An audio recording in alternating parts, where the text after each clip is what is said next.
Acids का test होता है सोर और बेसिस का टेस्ट कैसा होता है बिटर। एसिड की एक जनरल निशानी होती है कि उनके स्टार्टिंग में क्या होगा H और बेसिस के एंड में क्या होता है OH। अगर हम देख के कैसे बता पाएंगे कोई भी सब्सटेंस सॉल्ट है, एसिड है या बेस है? अगर H है तो एसिड, OH है तो बेस। सॉल्ट के लिए क्या होगा, उसके पास जैसे अगर हम बात करते हैं CuCl2 की, तो ये एक सॉल्ट है। कैसे पता चला ये एक सॉल्ट है? इसके पास दो आयन्स होने चाहिए, एक पॉजिटिव आयन और एक नेगेटिव आयन। इसके पास एक पॉजिटिव आयन है कॉपर और एक नेगेटिव आयन है क्लोरीन, तो ये पक्का कैसा हुआ सॉल्ट। अगर हम बात करें सोडियम क्लोराइड की, तो एक आयन है इसके पास पॉजिटिव और एक आयन है नेगेटिव, तो ये भी क्या हुआ सॉल्ट। अगर हम एक और को देखें NaHCO3, अब इसमें एक पॉजिटिव आयन है Na, एक पॉजिटिव आयन है H+ और एक नेगेटिव आयन है CO3 नेगेटिव, तो ये भी एक सॉल्ट है। सॉल्ट के लिए क्या आप देखोगे जनरल क्राइटेरिया, H और OH को छोड़कर दो आयन्स होने चाहिए। अगर आप H को इसमें निकाल भी दो तो क्या इसके पास दो आयन्स हैं, एक पॉजिटिव और एक नेगेटिव? इसके पास पॉजिटिव भी है और नेगेटिव भी है, तो ये क्या हुआ एक सॉल्ट। जैसे अगर आप ये देखो, ये सॉल्ट नहीं है क्योंकि अगर इसमें से आप OH को निकाल देते हो तो अब एक ही आयन बच गया, एक ही आयन बच गया, तो ये सॉल्ट नहीं है। सॉल्ट तभी होगा अगर आप H और OH को रिमूव करो, उसके बाद भी दो आयन्स बचने चाहिए। तो NaCl एक सॉल्ट है, NaHCO3 एक सॉल्ट है, Na2CO3 भी एक सॉल्ट है। सॉल्ट का मतलब दो आयन्स होने चाहिए, एक पॉजिटिव आयन और एक नेगेटिव आयन। अब हमने देखा था सॉल्ट फॉर्म होते हैं by the reaction neutralization reaction. अगर एसिड और बेस रिएक्ट करेंगे तो वो दोनों एक दूसरे के इफेक्ट को नलिफाई कर देंगे और बनेगा क्या सॉल्ट। अगर हम बात कर रहे हैं HCl की, तो ये होती है स्ट्रॉन्ग एसिड और NaH होता है स्ट्रॉन्ग बेस।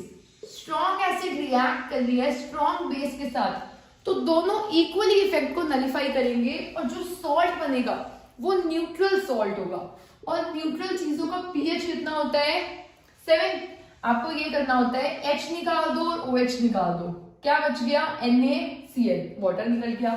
अगर हम इस रिएक्शन की बात करें, इसमें भी आपको क्या करना है, HCl स्ट्रॉन्ग एसिड है, NH4OH वीक बेस है, तो जो अब सॉल्ट बनेगा वो होगा एसिडिक सॉल्ट क्योंकि स्ट्रॉन्ग एसिड है। अब देखो वाटर निकाल दो, मतलब OH निकाल दिया और H निकाल दिया, बचा क्या NH4Cl, तो NH4Cl क्या होता है एसिडिक सॉल्ट।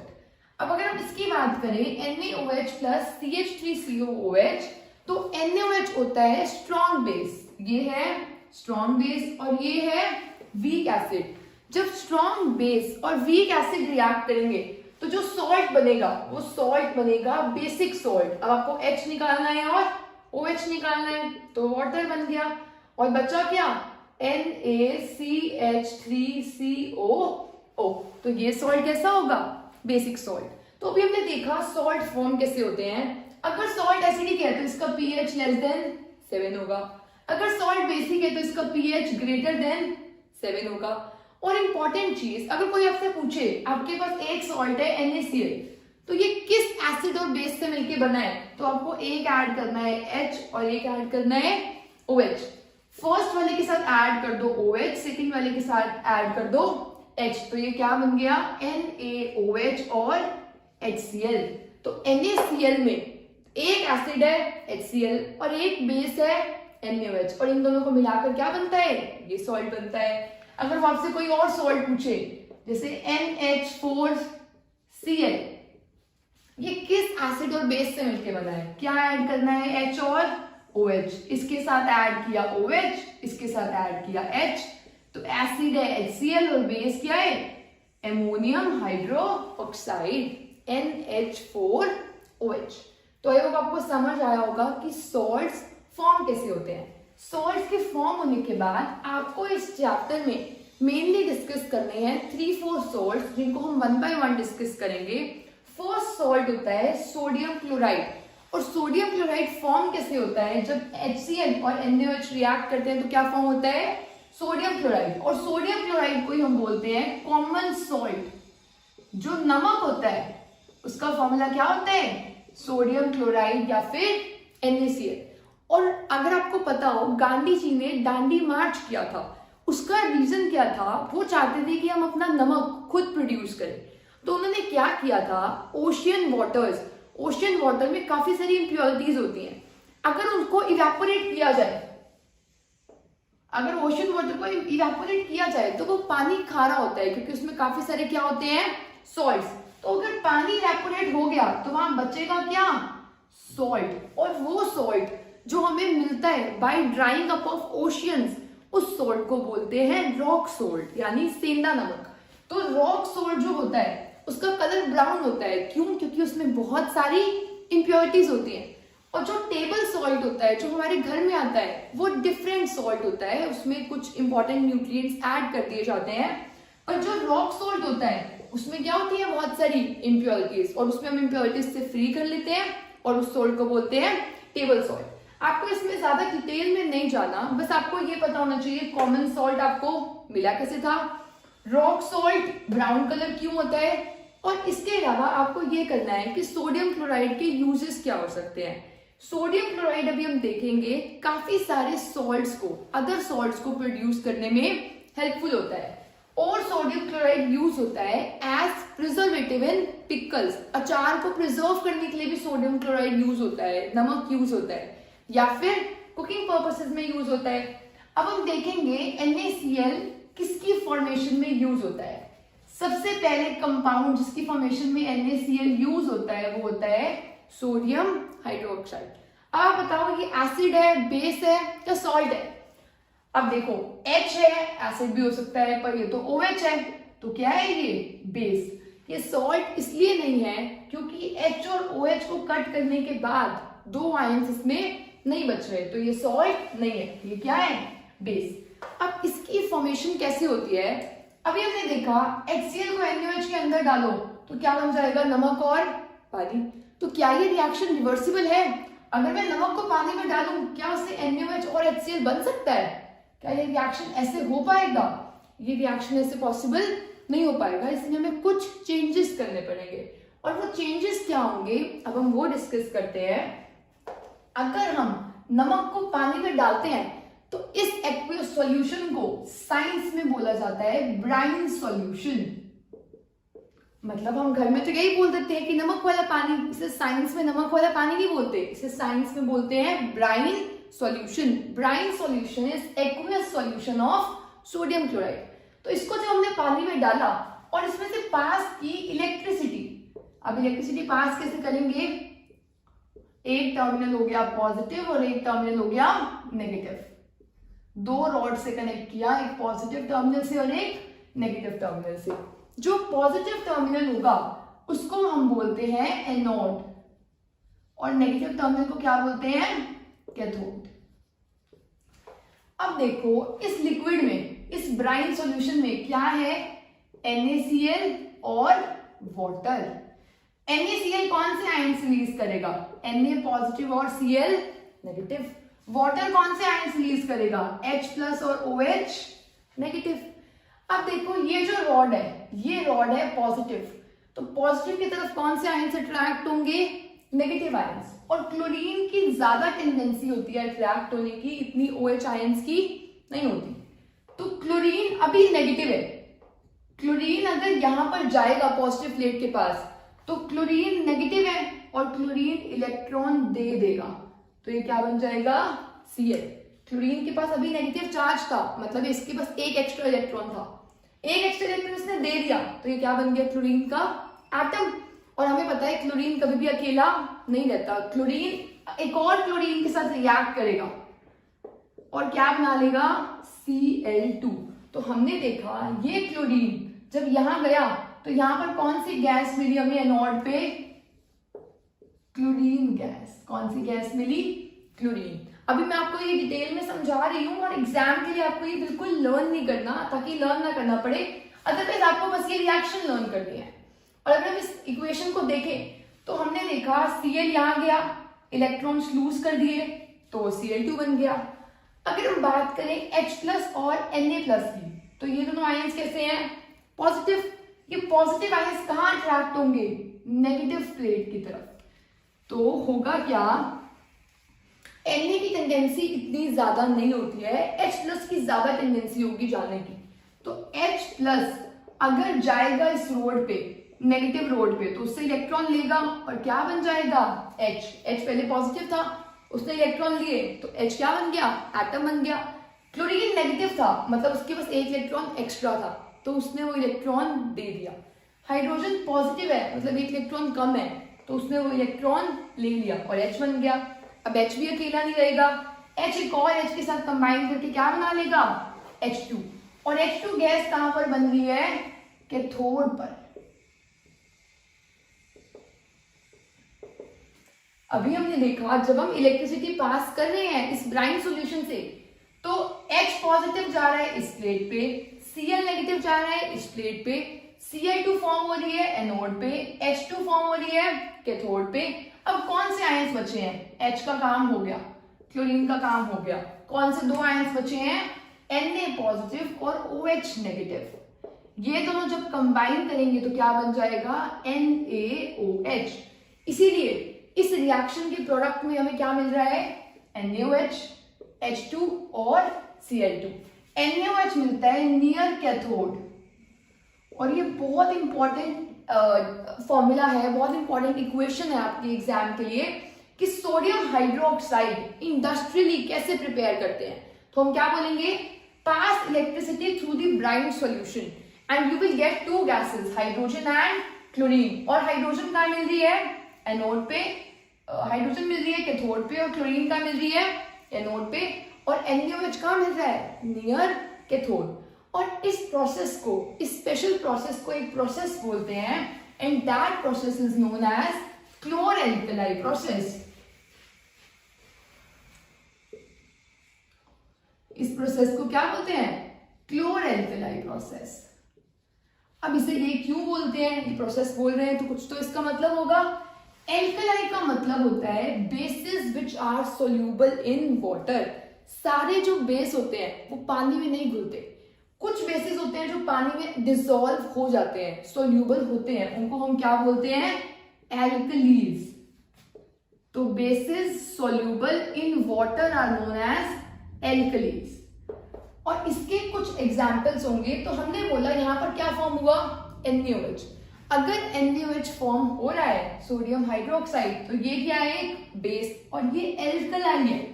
तो हमने बोला इस रिएक्शन में एक तो एल्कलाई बन रहा है, और क्लोर हम इसे इसलिए बोल रहे हैं क्योंकि इस रिएक्शन में गैस फॉर्म हो रही है, जिस गैस का नाम क्या है? Chlorine gas. So this process is known as chlor alkali process, since in this reaction an alkali and chlorine gas is form. तो हमने ये देखा इंडस्ट्रियल पर्पस में सोडियम हाइड्रोक्साइड कैसे फॉर्म होगा, और आपको ये लर्न करना है कौन सी गैस एनोड पर है, कौन सी कैथोड पर है, और कौन सी नियर कैथोड है। और अगर हम बात करें ये तीनों फॉर्म हुए हैं, तो इन तीनों की एप्लीकेशन क्या होगी? हाइड्रोजन आपको पता होगा यूज होता है रॉकेट्स में फॉर फ्यूल। तो रॉकेट फ्यूल क्या होता है? हाइड्रोजन। हाइड्रोजन यूज होता है मैर्गरीन में भी। मैर्गरीन एक तरह से बटरी सब्सटेंस ही होता है, जो आपको डिटेल में करना है कार्बन कंपाउंड चैप्टर में। तो मैर्गरीन सब्सटेंस। और एमोनिया, एमोनिया होता है NH3 जो मिलता है N2 प्लस H2 से। मतलब एमोनिया के लिए फॉर्म होने के लिए हमें क्या चाहिए? हाइड्रोजन। ये सब इसकी एप्लीकेशंस है, आपको एज सच लर्न करनी ही करनी है, क्योंकि एप्लीकेशंस में आपकी हेल्प कोई भी नहीं कर पाएगा। Next is chlorine. क्लोरीन आपको पता होगा, अगर आप स्विमिंग पूल्स में जाते हो तो आपको पता होगा एक गैस होती है जो वहां पर डाली जाती है for disinfectant, as a disinfectant. तो आपको बहुत ज्यादा स्मेल भी आती होगी, और बोला जाता है कि क्लोरीन वाटर बहुत अच्छा नहीं होता हमारी बॉडी के लिए। तो क्लोरीन वाटर कहाँ यूज होता है? क्लोरीन गैस का यूज होती है स्विमिंग पूल्स में। PVC, पॉलीविनाइल क्लोराइड, नाम में क्लोराइड है तो क्लोरीन आएगी। CFCs जो पहले यूज होते थे एसीज वगैरह में, क्लोरोफ्लोरोकार्बन, क्लोरो आ गया तो क्लोरीन यूज होती है। जहां पर भी हमें डिसइंफेक्ट करना हो, जर्म से फ्री चाहिए हो, तो वहां पर कौन सी गैस यूज होती है? क्लोरीन। तो आपको ये एडवांटेजेस, एप्लीकेशंस लर्न करने हैं। Next is sodium hydroxide. Sodium hydroxide use होता है in the making of soaps and detergents, क्योंकि ये बेस है और सोप्स बेसिक होते हैं। और डीग्रीसिंग मेटल्स, मेटल्स में जो ग्रीस लग जाती है उसे साफ करने के लिए भी कौन यूज होता है? NaOH। और H2 और Cl2 को मिला दो तो ये यूज होता है for cleaning steel, in medicinal purposes और कॉस्मेटिक्स, क्योंकि हमारी बॉडी में भी HCl का रोल काफी ज्यादा होता है, आपने लाइफ प्रोसेस चैप्टर में किया होगा। तो यहाँ पर तो ये मेडिसिनल में यूज होती है, कॉस्मेटिक्स में और क्लीन करने में। और NaOH और क्लोरीन की प्रॉपर्टी होती है डिसइंफेक्टेंट की और ब्लीचिंग की काम करने की। तो इन दोनों को जब हम मिला देते हैं तो ये ब्लीचिंग करने के लिए काफी इंपॉर्टेंट होता है हमारे लिए। So this was all about first salt sodium chloride and formation of a compound sodium hydroxide. अब हम नेक्स्ट सॉल्ट को डिस्कस करते हैं। Next salt is calcium oxychloride which is also known as bleaching powder. अभी हमने देखा था जो पहले वाला प्रोसेस था उसमें क्लोरीन गैस रिलीज हुई थी H2 + Cl2 + NaOH। और CBSE में ये क्वेश्चन बहुत बार आया है कि उस क्वेश्चन को यहाँ से रिलेट किया हो कि वहां पर एक गैस फॉर्म हो रही है और वो गैस जब स्लेट लाइम के साथ रिएक्ट करती है तो एक सब्सटेंस बनता है जो ब्लीचिंग में यूज होता है। ये क्वेश्चन आता है। अब मैं आपको इसका आंसर एक बार डिटेल में समझा देती हूँ। ब्लीचिंग पाउडर एक सॉल्ट होता है जिसका नेम है calcium oxychloride, Ca calcium, O oxy, NCl chloride. तो अगर हम बात करें तो ये कैल्शियम ऑक्सीक्लोराइड फॉर्म कैसे होता है? अगर आप ड्राई स्लेट लाइम का फॉर्मूला क्या होता है? CaOH whole twice. इससे अगर आप क्लोरीन गैस पास करते हो तो क्या फॉर्म हुआ? कैल्शियम ऑक्सीक्लोराइड और वाटर। और जो ये कैल्शियम ऑक्सीक्लोराइड फॉर्म हो रहा है इसका नाम भी क्या था? Bleaching powder. तो इसका पहला पर्पस क्या होगा कि ये कहाँ यूज होता है? Bleaching in textile industry. और क्लोरीन, एक जो कैल्शियम ऑक्सीक्लोराइड में क्लोरीन होती है ये यूज होता है एज ऑक्सीडाइजिंग एजेंट, क्योंकि इसकी प्रॉपर्टी होती है कि ये सामने वाले को बहुत जल्दी ऑक्सीडाइज कर लेता है। तो सेकंड पॉइंट क्या होगा? It is used as oxidizing agent. Next chlorine है इसके नाम में, तो डिसइंफेक्टेंट में तो ये यूज होगा ही होगा। तो भी हमने देखा, जो मैं आपको क्वेश्चन पहले बता रही थी कि जो एक गैस रिलीज हो रही है वो स्लेट लाइम के साथ मिलकर ब्लीचिंग पाउडर में यूज हो रही है, तो वो गैस कौन सी थी? क्लोरीन। और वो गैस तो स्लेट लाइम के साथ मिलती है तो ऐसा कौन सा सब्सटेंस है जो ब्लीचिंग इंडस्ट्री में यूज होता है? वो होगा कैल्शियम ऑक्सीक्लोराइड। तो आपको इसका केमिकल नेम पता होना चाहिए, कॉमन नेम और इसकी एप्लीकेशंस। अगर हम नेक्स्ट सॉल्ट की बात करें तो next salt is baking soda sodium hydrogen carbonate. ये सॉल्ट हम यूज करते हैं अगर हमारे स्टमक में एसिडिटी हो जाती है तो हमें एक माइल्ड हल्का सा बेस लेना होता है, तो उस बेस में हम लेते हैं sodium hydrogen carbonate. Sodium Na, hydrogen H, carbonate का फॉर्मूला क्या होगा? CO3। अब ये फॉर्म कैसे होगा? हर सॉल्ट के में सबसे पहले प्रिपरेशन की है, इसकी भी प्रिपरेशन की है, इसकी भी प्रिपरेशन कर रहे हैं। जितना भी मैंने बोर्ड पे लिखा हुआ है आपको एग्जैक्टली अपने नोट्स में नोट डाउन करना है, क्योंकि ये सब बहुत इंपॉर्टेंट है। अगर हम इसकी बात करें तो ये प्रिपेयर कैसे होगा? NaCl प्लस वाटर को क्या बोलते हैं? ब्राइन। तो ब्राइन सॉल्यूशन में आपको CO2 पास करना है और एमोनिया पास करना है, तो बनेगा NaHCO3 मतलब सोडियम हाइड्रोजन कार्बोनेट, और क्या बनेगा? Ammonium chloride. आप देखो इन चारों से बन रहा है सोडियम हाइड्रोजन कार्बोनेट। सोडियम बन रहा है मतलब Na जा ही चुका है, H भी जा चुका है, CO3 भी जा चुका है। तो बचे कौन से हैं? एक तो N बचा है और Cl बचा है और H बचा है, इसलिए यहाँ पर क्या बना? NH4Cl। ये तो बस एक लर्न करने की एक ट्रिक थी। अदरवाइज आपको ये इक्वेशन पूरी लर्न करनी है कि NaCl जब CO2 वाटर और अमोनिया के साथ रिएक्ट करता है तो क्या बनता है? सोडियम हाइड्रोजन कार्बोनेट और एमोनियम क्लोराइड। और ये जो सोडियम हाइड्रोजन कार्बोनेट है ये एक सॉल्ट है, इसकी प्रिपरेशन तो हमने लर्न कर ली। अब अगर हम इसको हीट करते हैं तो इसको हीट करने से ये डिकम्पोज हो जाएगा। इंपॉर्टेंट क्वेश्चन है, आ सकता है ऐसा कौन सा सोल्ट है जो हीट करने पे डिकम्पोज करता है? Sodium hydrogen carbonate. और ये डिकम्पोज करके क्या देगा? Na2CO3 sodium carbonate plus water plus carbon dioxide. इसमें जो गैस रिलीज हो रही है वो कौन सी है? Carbon dioxide. और कार्बन डाइऑक्साइड की आपको एक प्रॉपर्टी पता होगी कि वो ब्रिस्क एफर्वेसेंस प्रोड्यूस करता है, इसीलिए जब आप इनो को डालते हो तो उसमें बबल्स आने लग जाते हैं कि CO2 गैस प्रोड्यूस होती है, ब्रिस्क एफर्वेसेंस प्रोड्यूस होती है। और जो ये रिएक्शन है, ये रिएक्शन यूज होती है ताकि केक्स को फ्लफी बनाया जा सके, क्योंकि कार्बन डाइऑक्साइड गैस एक तो काम आती है टू एक्सटिंग्विश फायर, और ये काम आती है केक्स को फ्लफी बनाने में। तो ये CO2 का यहाँ पर यही रोल होगा। और अगर एग्जाम में क्वेश्चन आए कि केक्स को फ्लफी कैसे बनाते हैं, क्या डालते हैं, पकौड़ास को क्रिस्पी कैसे बनाते हैं, तो आपको ये रिएक्शन लिख के आनी है कि हम उसमें क्या डाल देते हैं, बेकिंग सोडा।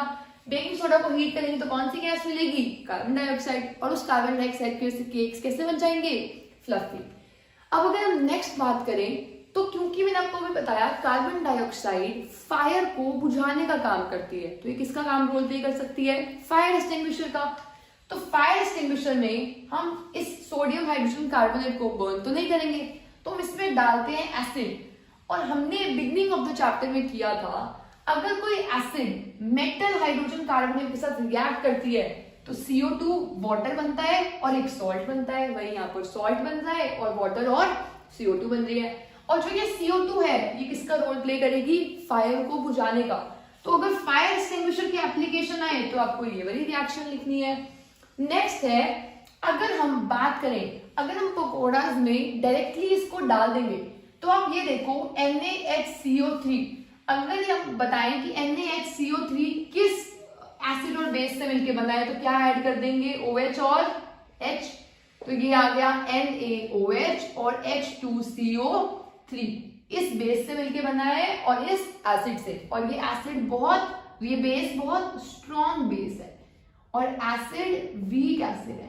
तो क्योंकि ये स्ट्रॉन्ग बेस है तो ये सॉल्ट कैसा है, बेसिक सॉल्ट, इसलिए ये एसिडिटी को दूर कर रहा था।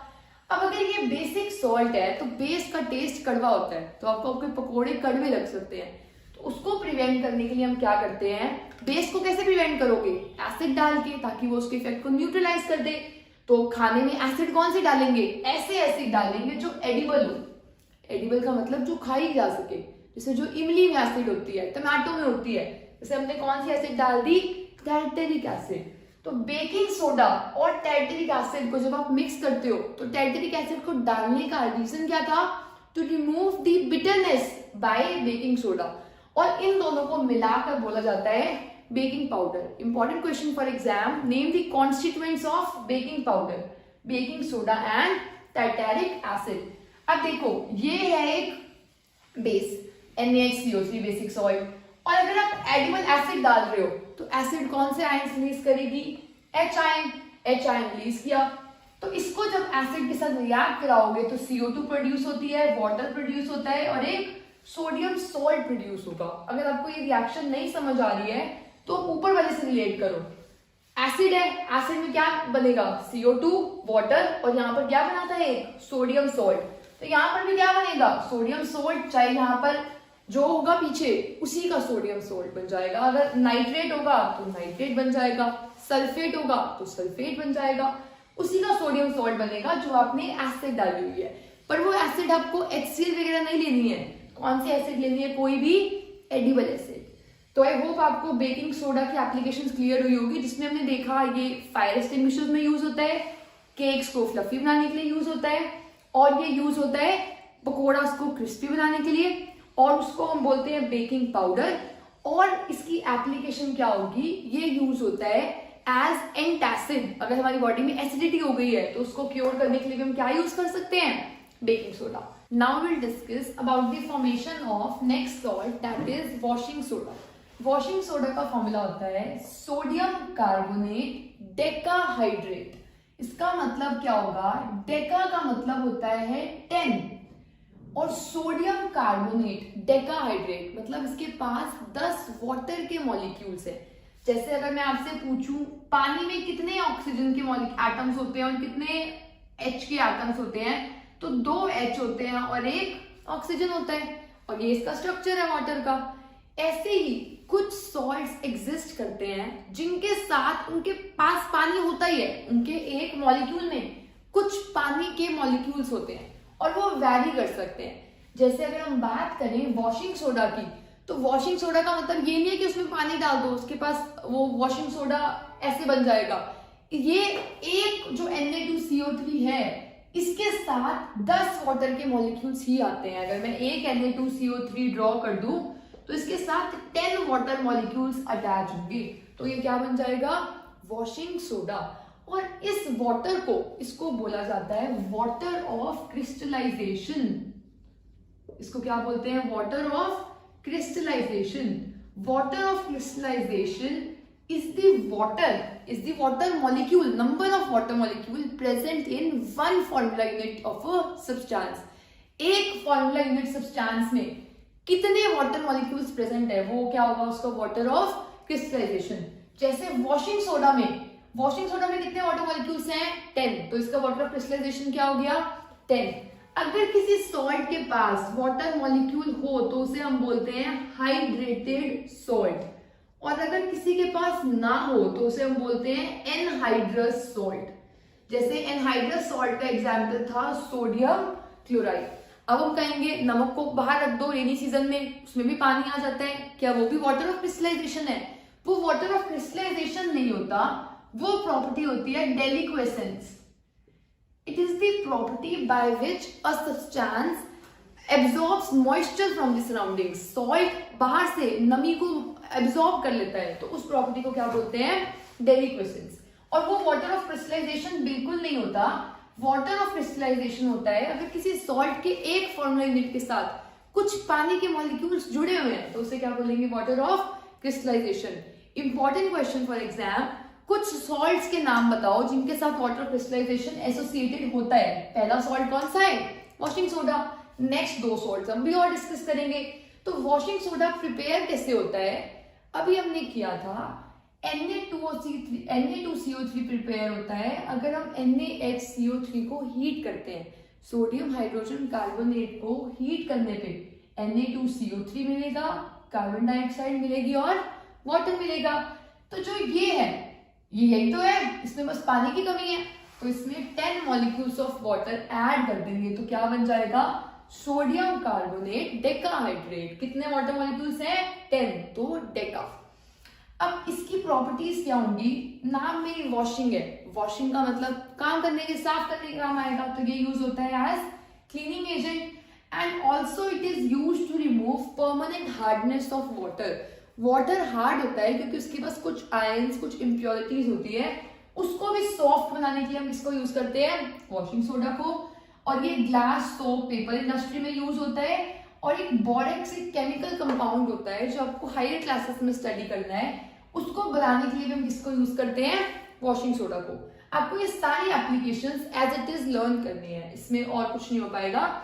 और वाटर ऑफ क्रिस्टलाइजेशन में हमने एक सॉल्ट कर लिया, हाइड्रेटेड सॉल्ट, और वो सॉल्ट कौन सा है, washing soda, Na2CO3.10H2। Next hydrated salt होता है हमारा पीओपी, जो हम बहुत कॉमनली वर्ड यूज करते हैं। उसकी फुल फॉर्म होती है प्लास्टर ऑफ पेरिस। अब इसके नाम में पेरिस इसलिए है क्योंकि ये सबसे पहले पेरिस में माइन किया गया था। तो प्लास्टर ऑफ पेरिस बनता कैसे है, क्योंकि हर एक सॉल्ट की हमने सबसे पहले प्रिपरेशन की है। इस सॉल्ट की जो प्रिपरेशन होगी वो बनता है ये कैल्शियम सल्फेट के पास 2 वाटर मॉलिक्यूल्स होते हैं, मतलब क्रिस्टलाइजेशन, वाटर क्रिस्टलाइजेशन होता है, और इसे हम बोलते हैं जिप्सम। कैल्शियम सल्फेट के पास जब 2 वाटर मॉलिक्यूल्स होंगे तो उसे हम क्या बोलेंगे, जिप्सम। अगर हम इसे हीट करते हैं, और ऐसे नहीं किसी भी टेम्परेचर पे हीट कर दो, इसे प्रॉपरली हीट करना है एट 373 केल्विन। 373 केल्विन का मतलब होगा 100 डिग्री सेल्सियस पर। 100 डिग्री सेल्सियस का मतलब है 373 केल्विन। तो यहाँ पर हीट करने में क्या होगा, एक सब्सटेंस फॉर्म होगा जिसे हम बोलते हैं पीओपी। CaSO4 के पास 2 वाटर मॉलिक्यूल्स थे, 1.5 हवा में लूज हो गया, तो बचेगा कितना, हाफ वाटर मॉलिक्यूल, और सब्सटेंस को क्या बोलते हैं, प्लास्टर ऑफ पेरिस। और जो ये होता है ये पाउडरी सब्सटेंस होता है, और जिप्सम कैसा होता है, सॉलिड मास। तो जिप्सम होगा सॉलिड मास और प्लास्टर ऑफ पेरिस कैसा होगा, पाउडरी सब्सटेंस।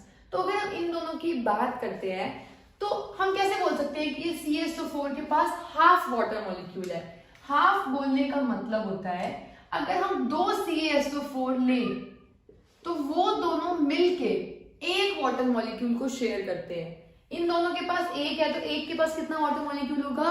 हाफ, क्योंकि water of crystallization is the amount of water molecules present in one formula unit of a salt. तो दो के साथ एक है, तो एक के साथ कितना वाटर मॉलिक्यूल होगा? हाफ। तो इसे बोलते हैं हेमीहाइड्रेट। प्लास्टर ऑफ पेरिस को क्या बोलेंगे? Calcium sulphate hemihydrate. और इसको हम स्टोर करके रखते हैं मॉइस्चर प्रूफ कंटेनर्स में। मॉइस्चर प्रूफ कंटेनर्स में स्टोर करने का रीजन क्या होगा? हमें पता है जिप्सम को हीट करो वो पीओपी बन जाएगा। अगर पीओपी ने पानी ले लिया कहीं से, एटमॉस्फेयर से, पानी लेते ही ये क्या बन जाएगा? फिर से जिप्सम। तो हम ये कभी भी नहीं चाहेंगे कि पीओपी जो पाउडरी सब्सटेंस है वो क्या सब्सटेंस बन जाए? Solid substance. So that is the reason POP is always stored in moisture proof containers. और पीओपी की प्रैक्टिकल एप्लीकेशन क्या होगी? एक तो आपको पता है वॉल सीलिंग्स में यूज होता है पीओपी, या बहुत कॉमन टर्म है जो सुनते हो। नेक्स्ट ये यूज होता है टॉयज बनाने में, स्टैचूज बनाने में, या फिर अगर किसी बंदे को आपने देखा है किसी की बोन फ्रैक्चर हुई है, तो फ्रैक्चर होने के बाद जो व्हाइट सा वो सब्सटेंस उसके हैंड पे या कहीं पर भी लगाते हैं, तो वो सब्सटेंस पहले पाउडरी होता है और उस पर पानी लगाते रहते हैं। जैसे उस सब्सटेंस पे पानी लगाएंगे, वो लगा वो पीओपी थे, पानी लगाते ही वो थिक मास बन जाता है, और थिक मास का नाम क्या होता है? जिप्सम। जिप्सम की वजह से जो वो हमारे हाथ पे अगर प्लास्टर लगता है तो वो बिल्कुल उसी पोजीशन पे रहता है, वो कभी भी मूव नहीं करता, डिसलोकेट नहीं होता। तो ये यूज होता है टॉयज को बनाने के लिए, स्टैचूज को डेकोरेशन पर्पस में, वही वॉल सीलिंग हो गया, या फिर प्लास्टरिंग फ्रैक्चर्ड बोन्स। अगर किसी का बोन फ्रैक्चर हो गया है तो उसको प्लास्टर करना, उसमें भी क्या यूज होता है? पीओपी। और अभी हमने देखा था वाटर ऑफ क्रिस्टलाइजेशन के कुछ एग्जांपल्स देखे थे, जिसमें हमने फर्स्ट डिस्कस किया सोडियम कार्बोनेट डेकाहाइड्रेट, जिसे हम वॉशिंग सोडा बोलते हैं। ये हो गया कैल्शियम सल्फेट, जिसमें 2 वाटर मॉलिक्यूल्स हैं, जिससे हम बोल रहे हैं जिप्सम, और इसे हम क्या बोल रहे हैं? पीओपी। और एक और सॉल्ट होता है जो आपने फर्स्ट चैप्टर में डिस्कस किया होगा, फेरस सल्फेट। फेरस सल्फेट के साथ 7 वाटर मॉलिक्यूल्स होते हैं, और इसका कलर क्या होता है? ग्रीन, इसीलिए इसे बोला जाता है ग्रीन विट्रियोल। और एक और वाटर ऑफ क्रिस्टलाइजेशन वाला सब्सटेंस होता है जिसका नाम होता है कॉपर सल्फेट। इसके साथ होते हैं 5 वाटर मॉलिक्यूल्स। 5 वाटर मॉलिक्यूल्स किसके साथ होते हैं? Copper sulphate. 7 किसके साथ होते हैं? Ferrous sulphate. 2 होते हैं कैल्शियम सल्फेट। जब वो जिप्सम है, जब वो पीओपी बन जाएगा तो कितने हो जाएंगे? हाफ। तो आई होप आपको water of crystallization, acids, bases and salts पूरा थॉरली क्लियर हुआ होगा। I hope you liked the video, and if you did, please share this video with your friends as well.